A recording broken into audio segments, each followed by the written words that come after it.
Hi, I'm Dr. Lauren Hungler, naturopathic doctor and creator of the Healthy AF Mom Show, the show that helps tired millennial moms regain control of their energy, beat their bloat, get better Z's, live life a little greener and a little cleaner, and understand their postpartum bods and more. In this week's episode, we're going to be chatting all about sugar.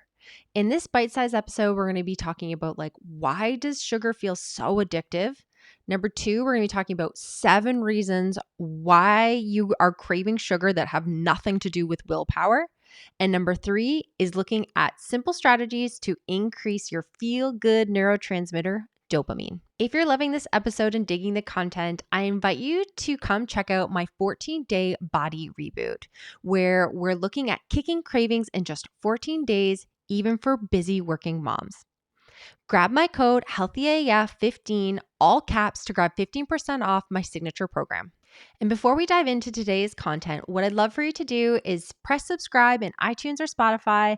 And if you're feeling it, I'd love for you to leave a review. So let's jump in.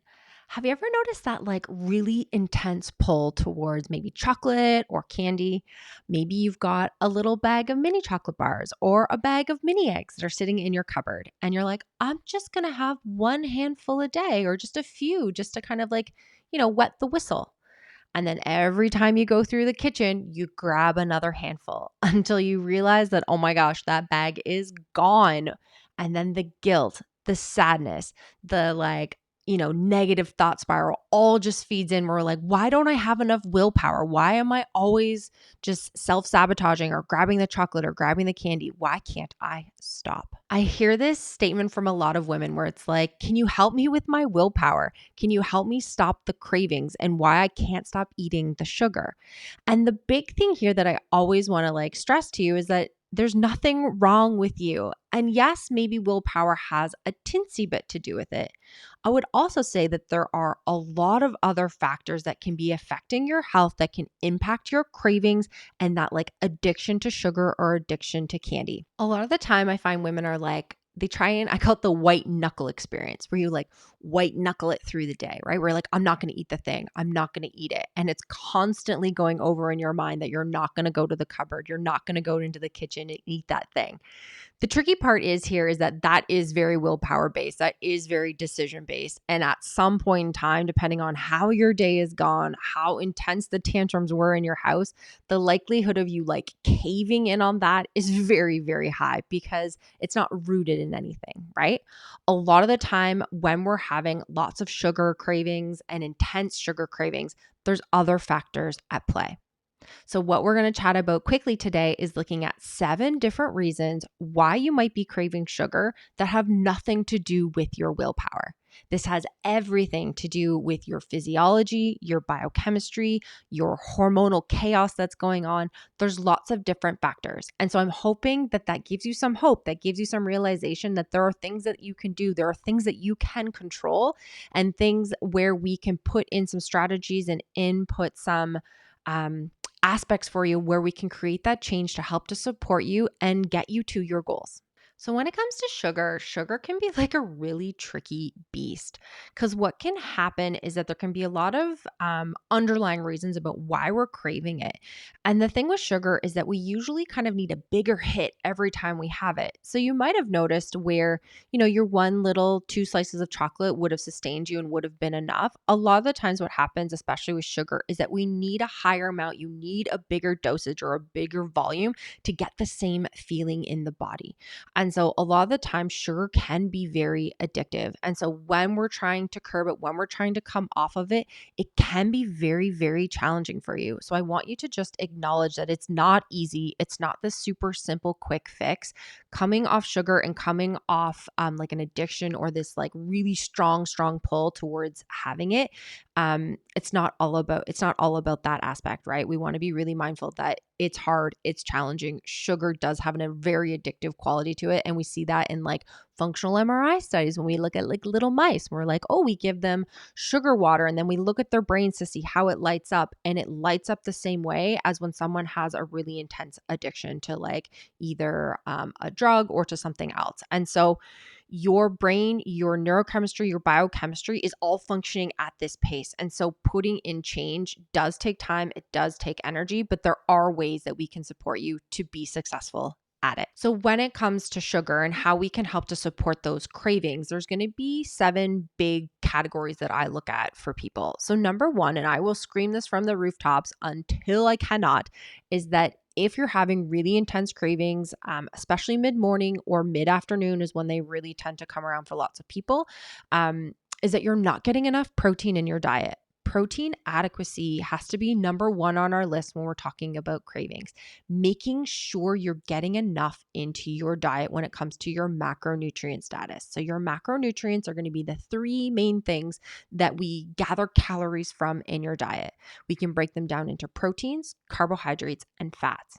And so protein and fat, both of them combined, help to slow the release of sugar out into the blood.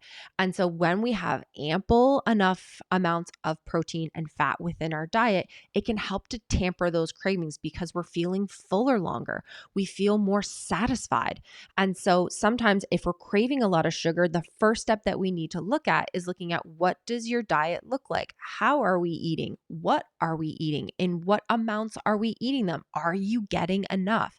And so that would be my first step, is looking at your diet, trying to make sure you're getting protein and fat adequacy. Fiber fits into there too, to make sure you're getting enough to make you feel fuller longer. If you're going for the cravings, especially at 11 a.m. or 2 in the afternoon, this is the number 1 place to start. Number 2 is going to be looking at your sleep. And so what we know is that those individuals have poor quantity or poor quality sleep will have ramped up cravings for carbohydrates and sugar the next day. So if you're not getting good sleep, if the sleep just feels ineffective, if we're constantly waking up feeling really tired, one of the things we need to understand is that that will amp up your cravings all day. You're going to crave all the sugar, all the carbs, all the things you can get your hands on when you've had poor quality sleep. So making sleep a priority can be a really important step when it comes to cravings. Again, has nothing to do with your willpower, has everything to do with your circadian rhythm and how we're supporting your good quality sleep. And you're always going to hear me talk about your stress, or your HPA axis, your hypothalamic pituitary axis.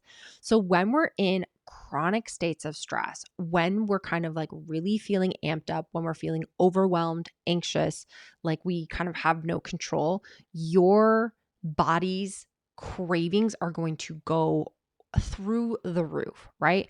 Part of your body's response and your physiology and your biochemistry and the hormone cascade that's happening in your body is that your body is like in fight or flight, right? Your body is in this state of like protection mode. It's in this state of it needs to be on point and focused at the drop of a hat, right? And so when your body is in that state, it automatically thinks it needs lots of free sugars. It needs lots of sources of energy to like run away from a bear, to like save the fortress, whatever the example wants to be, right? Your body physiologically thinks that it needs quick sugars, it needs quick energy, it needs these pieces to help support it to be in the appropriate state of responsiveness. What happens is that lots of us are just at our desks or in our life where we're kind of running on this like stress hormone cascade day in and day out. And so your body will just crave all the carbs, all the sugar to help maintain it. And so again, it's not about your willpower. You've got a hormonal cascade that you can't override mentally. We have to support it physiologically. We have to bring you back down into a nervous state that's more balanced. It's not that you don't have any stress. That's not the point either. What we want to do is that stress is meant to be dynamic. We're meant to go in and out of these different types of nervous states. You can go into that sympathetic nervous state where we're like feeling focused, feeling on point, feeling primed. That's an okay state to be in. We just don't want to stay there. You want to be able to ebb and flow out of it and move into what's called our parasympathetic nervous state, or our resting and our digesting. You want to move between these two nervous states in a more balanced, supportive way, because when you just stay over in that sympathetic or that overdrive or fight or flight state, your hormones are going to be always working against you. And no matter how much willpower you have, you will be reaching for the carbohydrates. You'll be reaching for the quick sugars no matter what you do. So having this nervous system ebb and flow and this balanced state is really important when it comes to cravings. So number 4 is going to be looking at your insulin or your fasting insulin or your insulin sensitivity, your blood sugar metabolism, right? So what can happen over time is that if we've been, dipping into the sugars and into the carbohydrates more frequently, more consistently, we've noticed we're starting to gain a little bit more weight centrally. We've been on this like stress overdrive and go, go, go experience. We haven't been managing our macros appropriately. Sometimes we can get a metabolism dysregulation where your body just isn't metabolizing sugars in the way that it should. And so what can happen over time is that when we have elevated fasting insulin, you can have elevated states of fasting blood sugar as well, because your cells just stop responding to its sugar stimulus. And we've talked about this before, that like person that sends you the 40 different emails, that's kind of like insulin.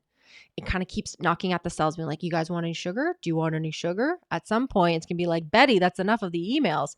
We want to be really mindful that your body is doing that too. And so we have this insensitivity of your cells where they kind of just stop listening. We can have higher amounts of sugar out into the blood, except the cell is kind of like still hungry. So it's still going to be sending signals to your body like, hey, let's eat more. Let's have more good stuff. Let's get it in here because I need support. We're having a miscommunication when it's coming to your metabolism and how your body is absorbing and metabolizing blood sugars and carbohydrates. So that is going to be a really important feature when it comes to like, why are you having cravings? That has nothing to do with willpower. Again, that has everything to do with physiology, biochemistry, and what's going on from a hormonal cascade. We need to make sure that we're supporting that appropriately. Number 5 that we're going to talk about is my place that I love to live as well, is making sure you're getting enough greens or getting enough fruits and veggies. Again, this kind of lends into our macronutrient about the like, what are you eating during the day? If we're getting enough fiber and making sure we're getting in that 30 grams of fiber a day is really important when it comes to supporting your body to reduce its intensity of cravings, making sure you feel fuller longer, giving your good microbiome all the prebiotics and the yumminess that it needs to succeed. All of those things are coming from fruits and vegetables. It's also going to be really important in our phytonutrients, making sure we have enough nutrients and enough minerals to support the body wholly so that we aren't having all these really intense cravings that are coming up for us. So making sure you're getting that vast array of fruits and veggies to make sure we're getting in lots of really good fiber, because it's going to help you to feel fuller longer so that you're not having these really intense cravings.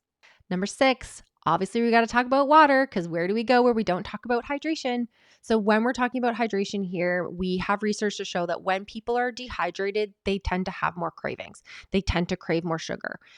So that is one part that we want to be really mindful of when it comes to like, are you having cravings? We need to triage through all of these key areas to be like, is it coming from here? Is it coming from here? Are you having enough water? Are you staying hydrated enough to keep your cravings at bay? Again, has nothing to do with willpower. It's all about your hydration status. And finally, we're going to go into number 7, and this is like our feel good hormone where we're talking about dopamine.